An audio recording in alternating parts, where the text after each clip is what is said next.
Hello everyone. Last class में हमने देखा था फ्लिप फ्लॉप क्या होते हैं, टाइप्स ऑफ फ्लिप फ्लॉप के बारे में देखा था।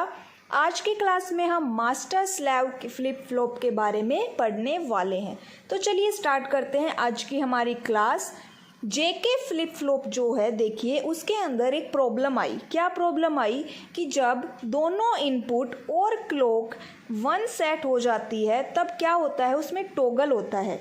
लेकिन अगर वो क्लॉक लंबे टाइम तक वन रहे तो हमारी आउटपुट टॉगल करती रहेगी। कब तक? जब तक क्लॉक वन रहेगी तब तक। इससे क्या होगा कि हमारी जो आउटपुट प्रोड्यूस होगी वो अनसर्टेन और अनरिलायबल होगी। इसी प्रॉब्लम को रेस कंडीशन कहते हैं एंड ये प्रॉब्लम मास्टर स्लेव के अंदर रिमूव की गई। कैसे रिमूव की गई? इसके अंदर ये इंश्योर किया गया कि जो क्लॉक है वो ज़्यादा लंबे समय तक वन ना रहे। जो मास्टर स्लेव फ्लिप फ्लॉप है उसको हम दो जेके फ्लिप फ्लॉप को कंबाइन करके बना सकते हैं। ये जो फ्लिप फ्लॉप है वो एक सीरीज़ में कनेक्ट रहेंगे। एक फ्लिप फ्लॉप इनमें से मास्टर की तरफ वर्क करेगा जिसको मास्टर फ्लिप फ्लॉप बोलेंगे एंड दूसरा फ्लिप फ्लॉप स्लेव की तरह काम करेगा जिसे स्लेव फ्लिप फ्लॉप हम कहेंगे। इतनी बात आपको समझ में आई। अब यहाँ पे देखिए, जो मास्टर फ्लिप फ्लॉप है उसकी आउटपुट स्लेव फ्लिप फ्लॉप की इनपुट बनेगी एंड स्लेव फ्लिप फ्लॉप की आउटपुट मास्टर फ्लिप फ्लॉप की इनपुट बनेगी। इनके अलावा इसके अंदर एक नोट गेट या इन्वर्टर गेट भी यूज़ होता है। इस गेट का ये काम होता है कि जो हमारी क्लॉक पल्स है उसको इन्वर्ट करना, क्योंकि मास्टर और स्लेव दो फ्लिप फ्लॉप है तो उनके लिए हमें क्या चाहिए, एक क्लॉक पल्स चाहिए जो क्लॉक पल्स ट्रू और फॉल्स सेट होगी। अब उसी के लिए इन्वर्टर गेट की रिक्वायरमेंट हुई।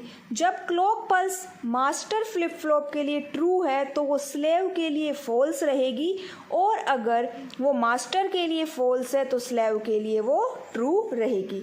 ये master slave JK flip flop है। देखिए दो जेके फ्लिप फ्लॉप है, यहाँ पे दो इनपुट है जे और के, दो आउटपुट जनरेट हुई जो स्लेव की क्या बन गई, इनपुट। उसके बाद उसकी दो आउटपुट जनरेट हुई जो क्या बन गई, मास्टर की इनपुट। यहाँ पे देख सकते हो ये मास्टर की क्या बन गई, इनपुट। इसके अलावा यहाँ पे क्लॉक है, मास्टर को हमने पॉजिटिव क्लॉक दी है और स्लेव को हम क्या दे रहे हैं, नेगेटिव क्लॉक दे रहे हैं। इतनी बात समझ में आई। चलिए अब आगे चलते हैं।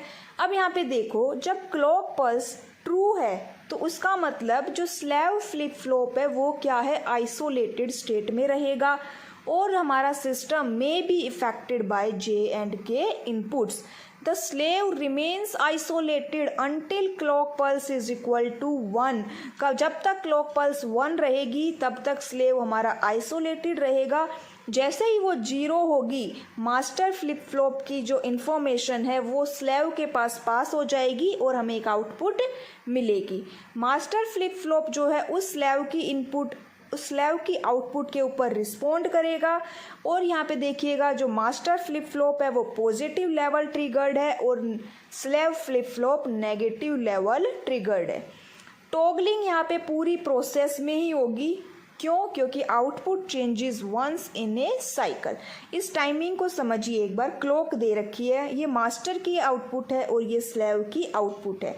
यहाँ पे मेरी क्लॉक गिवन है। सबसे पहले क्लॉक मेरी अप गई, हाई हो गई, तब क्या हुआ, जो मास्टर की आउटपुट है ना वो क्या हुई है, अप हुई है। मास्टर की आउटपुट अप है मतलब स्लेव क्या रहेगा, डाउन रहेगा। अब क्लॉक चेंज हुई, क्लॉक क्या हो गई, चेंज हो गई। तो अब कौन चेंज करेगा, अभी मास्टर चेंज हुआ है, अब स्लेव की आउटपुट चेंज होगी, मतलब स्लेव अप हो जाएगा और master as it is same रहेगा। फिर से क्लॉक चेंज हुई, इस बार मास्टर अपनी स्टेट को चेंज करेगा और स्लेव एज इट इज़ अपनी स्टेट में रहेगा। ठीक है, इतनी बात समझ आई। अब क्लॉक पल्स फिर से चेंज हुई तो इस बार किसका टर्न है, स्लेव का। स्लेव अपनी स्टेट चेंज करेगा और मास्टर एज इट इज़ अपनी स्टेट में रहेगा। तो इस तरह से ये मास्टर और स्लेव अपनी स्टेट को चेंज करेंगे। ठीक है, जब मास्टर चेंज कर रहा है तो स्लेव एज इट इज़ रहेगा, स्लेव करेगा तो मास्टर सेम रहेगा। ये था मास्टर स्लेव फ्लिप फ्लॉप।